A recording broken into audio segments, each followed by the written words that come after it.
आता intestinal cancers कसे detect करावे? सो इसोफेजियल म्हणजे अन्ननलिकेच्या कॅन्सरसाठी आपल्याकडे एक प्रोसिजर आहे ज्याला अपर जी एंडोस्कोपी म्हणतात. त्याच्याद्वारे आपण कॅमेराने डिटेक्ट करू शकतो की आतमध्ये गाठ आहे किंवा अल्सर आहे, which could suggest that it is a cancer, किंवा कर्करोगामध्ये ट्रान्सफॉर्मेशन होतं आहे असं एक क्लू मिळतो आपल्याला. सो अशा कुठल्या अल्सरची किंवा गाठची बायोप्सी जेव्हा आपण घेतो तर त्या रिपोर्टमध्ये निदान होतं की कॅन्सर लिजन आहे का नाही.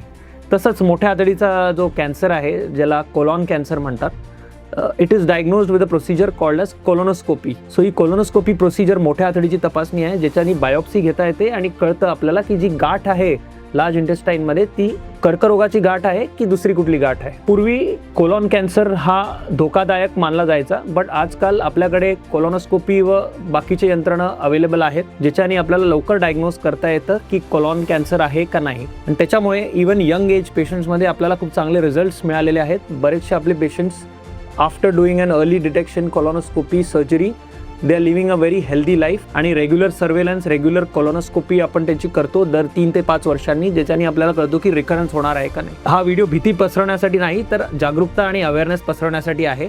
ऑलवेज रिमेंबर, हे जे मुख्य सिम्पटम्स आहेत किंवा अलार्म सिम्पटम ज्याला म्हणतो त्यांना कधीही दुर्लक्ष करू नका आणि काहीही ह्याच्यातले सिम्पटम्स असेल तर त्वरित तपासणी करा.